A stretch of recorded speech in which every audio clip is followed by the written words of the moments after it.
नमस्कार. श्री न रा परांजपे लिखित श्री रामकृष्ण चरित्र हे श्री रामकृष्ण परमहंस यांचे चरित्र आपण वाचत आहोत. आज आपण 33व्या प्रकरणातला पुढचा भाग वाचायला घेतो आहोत. पत्नी दक्षिणेश्वरी येताच त्यांनी ती आजारी आहे असे पाहून तिला आपल्या खोलीतच जागा दिली व ती बरी होऊन नौबतखान्यात आपल्या सासूजवळ राहू लागल्यावरही रात्री तिला आपल्या शय्येवर शयन करण्याचीही अनुमती दिली.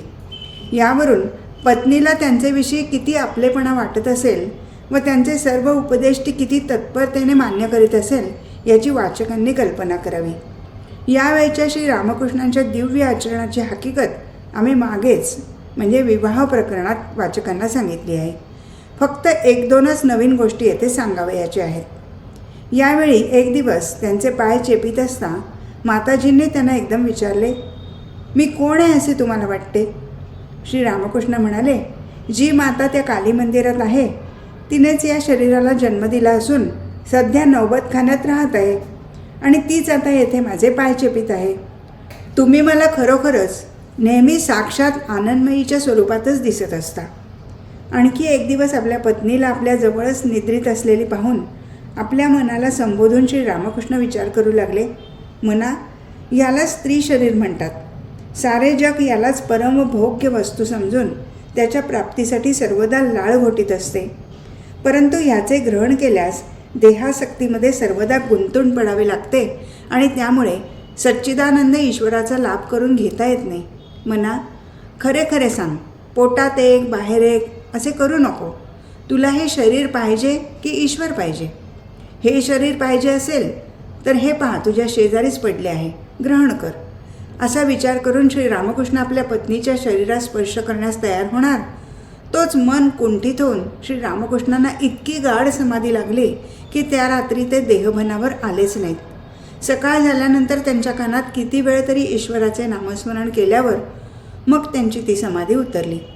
अशा रीतीने पूर्ण यौवन श्री रामकृष्ण आणि त्यांची नवयौवन संपन्न पत्नी त्यांच्या या दिव्य लीलाविलासांच्या श्री रामकृष्णांच्याच तोंडून ऐकलेल्या गोष्टी साऱ्या जगताच्या आध्यात्मिक इतिहासात केवळ अपूर्व आहेत. कोणत्याही थोर अवतारी पुरुषाच्या अशा अलौकिक आचरणाच्या गोष्टी ऐकिवात नाहीत. या सर्व ऐकून मन अगदी चकित होऊन जाते. त्या काळी श्री रामकृष्णांच्या रात्रीच्या रात्री समाधीमध्ये जात व समाधी उतरल्यानंतरही मन इतक्या उच्च अवस्थेत असे की त्यामध्ये एक क्षणभरही साधारण देहबुद्धीचा उदय होत नसे. या रीतीने दिवसामागून दिवस, महिन्यामागून महिने लोटून गेले. 1 वर्षापेक्षाही अधिक काळ लोटून गेला तरी ते अद्भुत श्री रामकृष्ण व त्यांची ती अद्भुत पत्नी यांच्या मनस्संयमाचा बोध यत्किंचितही भंगला नाही. एक क्षणभरसुद्धा तुच्छ कामकल्पनेचा त्यांच्या मनात उदय झाला नाही. यावेळच्या गोष्टीचे स्मरण करून पुढे श्री रामकृष्ण कधीकधी आमचेजवळ म्हणत असत, तीच म्हणजे पत्नी जर इतकी शुद्ध पवित्र नसती व कामासक्तीने विवेकहीन बनती तर आमच्या संयमाचा बाण भंगून जाऊन मनात देहबुद्धीचा उदय झाला असता की नाही हे कोणी सांगावे. तिच्याबरोबर एकत्र वास करीत असताना माझी खात्री झाली की विवाह झाल्यानंतर श्री जगदंबेची मी अत्यंत व्याकुळतेने जी प्रार्थना केली होती, आई, हिच्या मनातील सर्व कामभाव नष्ट करून टाक, ती आईने खचितच ऐकली होती. 1 वर्षापेक्षा जास्त काळ याप्रमाणे पत्नीबरोबर एकत्र राहूनही जेव्हा कामकल्पनेचा यत्किंचितही उदय श्री रामकृष्णांच्या मनात झाला नाही तेव्हा त्यांची खात्री झाली की आपण श्री जगदंबेच्या कृपेने या खडतर परीक्षेत उत्तीर्ण झालो व आपल्या मनात आता यापुढे कामकल्पनेचा उदय होणे अशक्य आहे. या खात्रीमुळे त्यांच्या मनात एक अद्भुत इच्छा उत्पन्न झाली व त्याप्रमाणे लगेच अनुष्ठान करण्याचाही त्यांनी निश्चय केला. या संबंधाने आम्ही श्री रामकृष्ण व श्री माताजी या उभयतांच्या तोंडून जे ऐकले आहे ते येथे वाचकांना सांगायचे योजले आहे. आज ज्येष्ठ अमावस्या, फलहारिणी कालिका पूजेचा पुण्यदिवस. अर्थातच श्री दक्षिणेश्वरी काली मंदिरात आज महोत्सव होता. आज श्री जगदंबेची पूजा स्वतः करण्याचे मनात आणून त्याप्रमाणे सामानाची जमवाजमव श्री रामकृष्णांनी चालवली होती. परंतु आज ही पूजेची तयारी मंदिरात न होता त्यांच्याच खोलीत त्यांच्याच इच्छेप्रमाणे गुप्तपणे चालली होती. देवीला बसण्यासाठी एक सुंदर चौरंग तयार करून ठेवला होता. हळूहळू दिवस मावळला, रात्र झाली अमावस्येचा काळोख जिकडे तिकडे पसरला. आज मंदिरात देवीची विशेष पूजा असल्यामुळे श्री रामकृष्णांच्या पूजेची सर्व तयारी नीट रीतीने करून ठेवून हृदय श्री जगदंबेच्या मंदिरात निघून गेला. राधाकांताच्या मंदिरातील रात्रीची पूजा आटपून तेथील पुजारी श्री रामकृष्णांच्या मदतीस आला. पूजेची सर्व तयारी होता होता 9 वाजले. पूजेच्या वेळी आपल्या खोलीत हजर राहण्यासाठी श्री रामकृष्णांनी आपल्या पत्नीला निरोप पाठवला होता. त्याप्रमाणे तीही आली होती. सर्व तयारी झालेली पाहून श्री रामकृष्ण पूजेस बसले. सर्व पूजा साहित्याचे प्रोक्षण झाल्यानंतर श्री जगदंबेसाठी तयार केलेल्या चौरंगावर बसण्याची आपल्या पत्नीस श्री रामकृष्णांनी खूण केली. श्री रामकृष्णांच्या या कृतीचा थोडाफार अर्थ अगोदरच तिच्या लक्षात येऊन तिला अर्धबाह्य दशा प्राप्त झाली होती.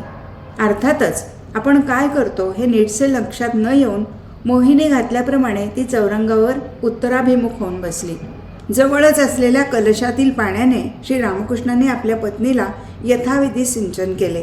नंतर मंत्रोच्चारण झाल्यावर ते प्रार्थना मंत्र म्हणू लागले. हे भाले, हे सर्वशक्ती आधीश्वरी माते, त्रिपुरा सुंदरी, सिद्धीचे द्वार मोकळे कर आणि हिचे म्हणजे पत्नीचे शरीर व मन पवित्र करून हिच्या ठिकाणी आविर्भूत हो आणि सर्वांचे कल्याण साधन कर. त्यानंतर श्री रामकृष्णांनी आपल्या पत्नीची साक्षात श्री जगदंब ज्ञानाने षोडशोपचार पूजा केली व नैवेद्य दाखवून त्यातील पदार्थाचा थोडा थोडा अंश आपल्या हाताने तिच्या मुखी घातला. हा सर्व विधी पूर्ण होतो न होतो तोच त्यांच्या पत्नीस समाधी लागली. अर्धबाह्य दशेत मंत्रोच्चार करता करता श्री रामकृष्णही समाधीमग्न झाले. देवी आणि तिचा पूजक दोघेही एकरूप झाले. कितीतरी वेळ निघून गेला. रात्रीचा दुसरा प्रहरही लोटून बराच वेळ झाला तेव्हा कुठे श्री रामकृष्णांची समाधी उतरली. पूर्वीप्रमाणे अर्धबाह्य दशा प्राप्त झाल्यावर त्यांनी देवीला आत्मनिवेदन केले. नंतर आपली जपाची माळ, आपल्या साधनांचे फल आणि आपल्या स्वतःला देवीच्या पादपद्मी कायमचे वाहून टाकून पुन्हा मंत्रोच्चार करीत ते तिला नमस्कार करू लागले. हे सर्व मंगलाच्या मंगल स्वरूपे, हे सर्व कर्म निष्पन्न कारिणी, हे शरणदायिनी त्रिनयने, शिवगेहिनी गौरी, हे नारायणी तुला शतशः प्रणाम असोत. पूजा संपली. मनुष्य देहधारिणी श्री जगदंबेची पूजा करून श्री रामकृष्णांनी आपल्या अलौकिक साधनाची इतिश्री केली. या षोडशी पूजेनंतर आजमासे 5 महिनेपर्यंत माताजी श्री रामकृष्णांच्या जवळ राहिल्या होत्या. पूर्वीप्रमाणेच त्या दिवसा नौबतखान्यात आपल्या सासूच्या सेवेत काळ घालवीत व रात्री श्री रामकृष्णांच्या शेजारी शयन करीत. श्री रामकृष्ण रात्रंदिवस समाधीमग्न असत व केव्हा केव्हा त्यांना अशी गाढ समाधी लागे की त्यांच्या शरीरावर मृताची लक्षणे दिसून येत. श्री रामकृष्णांना केव्हा कधी समाधी लागेल या भीतीने माताजींना सारी रात्र झोप नसे. एक दिवस तर किती वेळ झाला, अजून का समाधी उतरत नाही या भीतीने त्यांनी हृदयलाही झोपेतून उठवून आणले. आल्यावर हृदयने त्यांच्या कानात किती वेळ तरी नामोच्चार केल्यावर मग त्यांची समाधी उतरली. ही हकीकत समजल्यावर रोज रात्री आपल्या पत्नीला आपल्यामुळे झोप येत नाही असे पाहून श्री रामकृष्णांनी तिला आपल्या मातेजवळ नौबतखान्यात रात्री निजत जाण्यास सांगितले. अशा रीतीने 1 वर्ष आणि 4 महिने इतका काळ दक्षिणेश्वरी राहून श्री माताजी कार्तिक महिन्यात कामारूपुपुरास परतल्या. प्रकरण 34. साधक भावासंबंधी आणखी काही गोष्टी.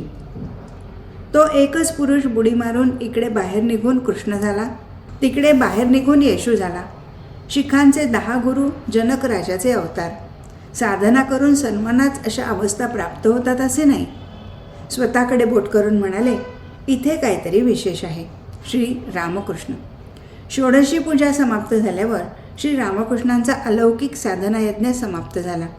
ईश्वरानुरागाचा जो पुण्याग्नी त्यांच्या हृदयात निरंतर 12 वर्षापर्यंत धडाधून पेटला होता व ज्याच्या दारुण दाहक शक्तीने त्यांच्या मनात इतके दिवस प्रचंड खळबळ उडवून देऊन त्यांना एकसारखे अस्थिर करून टाकून त्यांच्याकडून नाना प्रकारच्या साधना करवल्या होत्या व त्यानंतरही काही दिवसापर्यंत ज्याने त्यांना संपूर्ण शांती लाभू दिली नाही तो पवित्र अग्नी षोडशी पूजेच्या पूर्णाहुतीने इतक्या दिवसांनी थोडाफार शांत झाला. आणि शांत न होईल तर होईल तरी काय. श्री रामकृष्णांपाशी आता मुळी शिल्लकच काय उरले होते की ज्याची त्यांनी यापूर्वीच त्या अग्नीमध्ये आहुती दिली नव्हती. धन, मान, नाम, यश वगैरे सर्व ऐहिक भोगाकांक्षांचा तर त्यांनी कधीच या अग्नीत होम करून टाकला होता. मन, बुद्धी, अहंकार वगैरे सर्वांचीही त्यांनी त्या अग्नीच्या विक्राळ मुखात एकामागून एक आहुती दिली होती.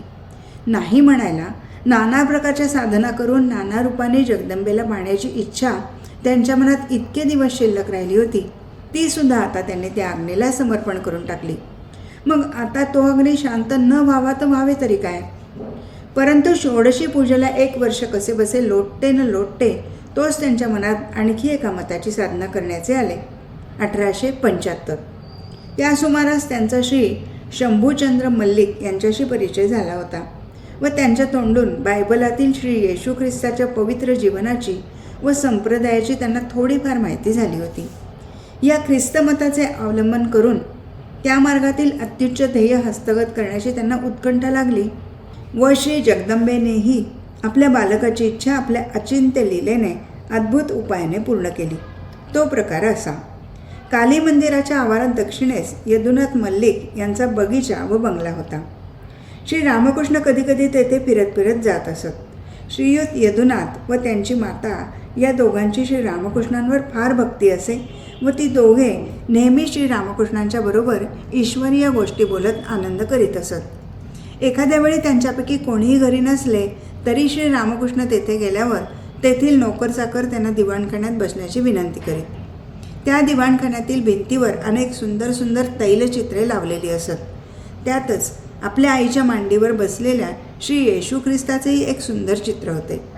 श्री रामकृष्ण सांगत असत की एक दिवस त्या दिवाणखान्यात बसले असता अत्यंत तन्मय होऊन त्या चित्राकडे पाहत मनात येशू ख्रिस्ताच्या चरित्राचा विचार करत होते. इतक्यात त्यांना असे दिसले की ते चित्र जिवंत ज्योतिर्मय झाले असून मेरी आणि येशू यांच्या अंगातून तेजाचे किरण बाहेर पडून ते आपल्या अंगात शिरून आपल्या सर्व मानसिक भावांचे अमूल्य परिवर्तन करून टाकत आहेत. आपल्या अंतःकरणातील सगळे हिंदू संस्कार कोटच्या कोठे नाहीसे होऊन त्यांच्या जागी निराळेच संस्कार उत्पन्न होत असल्याचे पाहून श्री रामकृष्णांनी स्वतःला सावरण्याचा पुष्कळ प्रयत्न केला व अधीर होऊन जगदंबेला म्हणू लागले, आई आई, मला आज हे तू काय करत आहेस. पण कशाचाच काही उपयोग झाला नाही.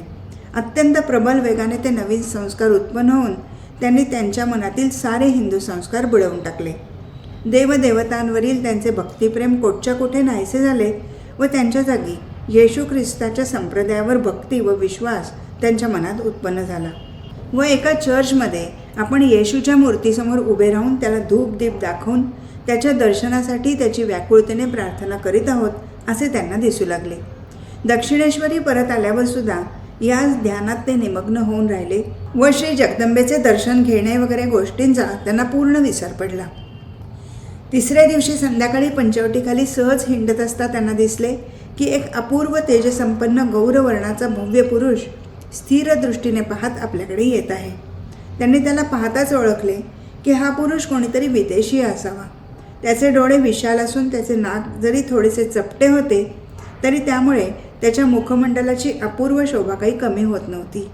त्या पुरुषाकडे पाहून हा देवासारखा दिसणारा पुरुष कोण असावा असा श्री रामकृष्ण विचार करू लागले. तो पुरुष अगदी जवळ येऊन ठेपला व एकाएकी श्री रामकृष्णांच्या अंतःकरणातून ध्वनी निघाला की अरे, हा पुरुष येशू ख्रिस्तच. इतक्यात श्री रामकृष्णांना आलिंगन देऊन तो पुरुष त्यांच्या शरीरात अंतर्धान पावला आणि त्याबरोबर श्री रामकृष्णांना गाढ समाधी लागली. अशा रीतीने ख्रिस्ती धर्माचे अंतिम ध्येय श्री रामकृष्णांना हस्तगत झाले. पुढे एक दिवस सहज बोलत असता श्री रामकृष्ण आम्हाला म्हणाले, का रे, तुम्ही मंडळींनी तर बायबल वाचले आहे, मग त्यात येशू ख्रिस्ताच्या शरीराचे वर्णन कसे केले आहे सांगा पाहू. आम्ही उत्तर दिले, महाराज, त्यांच्या शरीराचे वर्णन बायबलात कोठे केल्याचे पाहण्यात नाही. तरी पण येशू जातीने यहुदी असल्यामुळे गौरवर्णाचे होते. त्यांचे डोळे मोठे होते व त्यांचे नाकही चांगले लांबट होते, यात संशय नाही. हे ऐकून श्री रामकृष्ण म्हणाले, पण मी तर त्यांचे नाक चपटे असल्याचे पाहिले. मग असे कसे मला दिसले कोण जाणे. यावर आम्ही काहीच उत्तर दिले नाही. तरी पण आम्हाला एवढे मात्र वाटले वाचून राहिले नाही की श्री रामकृष्णाने भावावेशात पाहिलेली येशू ख्रिस्ताची मूर्ती खरोखरच त्यांच्यासारखी कशी असावी. असो, श्री रामकृष्ण समाधिस्थ झाल्यावर आम्हाला असे कळले की येशू ख्रिस्ताच्या शारीरिक घटनी संबंधाने 3 प्रकारची मते प्रचलित आहेत व त्यातच एक मत असे आहे की त्यांचे नाक चपटे होते. बुद्धदेवासंबंधी इतर हिंदूंप्रमाणे त्यांचाही विश्वास होता की बुद्धदेव हे साक्षात परमेश्वराचेच अवतार होऊन गेले. पुरी क्षेत्राच्या श्री जगन्नाथ मूर्तीमध्ये श्री बुद्धदेवांचा प्रकाश अद्यापही आहे अशी त्यांची दृढ धारणा होती. श्री जगन्नाथ क्षेत्री गेल्यास जातीभेदाची भावना नष्ट होऊन जाते असे त्या क्षेत्राचे महात्म्य ऐकून तेथे जाण्याची त्यांना फार उत्कंठा लागली होती. पण तेथे गेल्यास आपले शरीर राहणार नाही या भीतीने त्यांनी तेथे जाण्याचा बेत रहित केला. श्री जगन्नाथाचा प्रसाद ग्रहण केल्यास मनुष्याचे मन तत्क्षणीच पवित्र होऊन जाते असा त्यांचा दृढ विश्वास होता. विषयी लोकांच्या संगतीत काही काल गेल्यास ते स्वतः थोडेसे गंगेचे पाणी व श्री जगन्नाथ देवाचा थोडासा प्रसाद ग्रहण करीत व आपल्या शिष्यमंडळीसहित ते करावयास सांगत. श्री रामकृष्णांचे परमभक्त श्रीयुत गिरीशचंद्र घोष यांनी बुद्धचरित्रावर रचलेले नाटक पाहून श्री रामकृष्ण म्हणाले, श्री बुद्धदेव ईश्वरावतार होते यात मुळीच संशय नाही. त्यांनी उपदेशलेल्या मतात व वैदिक ज्ञानमार्गात काहीसुद्धा फरक नाही. श्री रामकृष्णांची जैन धर्मावर व शीख धर्मावरही भक्ती असे. त्यांच्या खोलीत इतर देवदेवतांच्या चित्राबरोबरच महावीर तीर्थकरांची एक पाषाण मूर्ती व येशू ख्रिस्ताची एक तसबीर असे. दररोज सकाळ संध्याकाळी इतर देवदेवतांच्या चित्राबरोबरच याही चित्रांना ते धूपदीप दाखवीत. जैन व शीख धर्माविषयी त्यांच्या मनात भक्ती होती, तरी पण तीर्थकरांपैकी एखाद्या शीखाच्या 10 गुरूंपैकी कोणालाही त्यांनी ईश्वरावतार म्हटल्याचे आमच्या ऐकिवात नाही. शीखांच्या 10 गुरु संबंधाने ते म्हणत ते सारे जनक ऋषींचे अवतार होते. शीख मंडळीच्या तोंडून मी असे ऐकले आहे की देहत्यागाचे वेळी जनक राजाच्या मनात लोककल्याण करण्याची इच्छा उत्पन्न झाली होती व म्हणून त्याने नानकापासून गुरु गोविंदापर्यंत 10 गुरूंच्या रूपाने अवतार घेऊन शीख लोकात धर्मसंस्थापना केली. या रीतीने जगातील सर्व मुख्य धर्मांशी श्री रामकृष्णांचा परिचय झालेला होता व त्यापैकी बहुतेकांचे त्यांनी अनुष्ठान करून त्या धर्मात सांगितलेले ध्येय हस्तगत करून घेतले होते. अशा प्रकाराने निरनिराळ्या धर्माचे अनुष्ठान स्वतः करून आणि प्रत्येक धर्माचे अंतिम ध्येय एकच असल्याचा प्रत्यक्ष अनुभव घेऊन त्यांची दृढ धारणा झाली की जितकी मते तितके मार्ग. कोणत्याही मार्गाने गेल्यास ईश्वराची निःसंशय प्राप्ती होते. अंतःकरणात बळकट श्रद्धा, विश्वास आणि भक्ती असली म्हणजे झाले. श्री रामकृष्णांच्या ह्या सिद्धांताला आध्यात्मिक राज्यामध्ये काही अपूर्व किंमत आहे. कारण हा सिद्धांत जरी पूर्वकालीही सांगितला गेला होता तरी श्री रामकृष्णांच्या वेळेपर्यंत कोणाही एका व्यक्तीने निरनिराळ्या धर्माचे स्वतः अनुष्ठान करून त्या अनुभवाच्या जोरावर या सिद्धांताचे प्रतिपादन केलेले नव्हते. श्री रामकृष्णाने स्वतः अनुष्ठान करून आपल्या अधिकारयुक्त वाणीने मते तितके मार्ग हा सिद्धांत प्रतिपादला असल्यामुळे आध्यात्मिक जगतात त्याला केवढी मोठी किंमत आहे हे सांगावयास नको.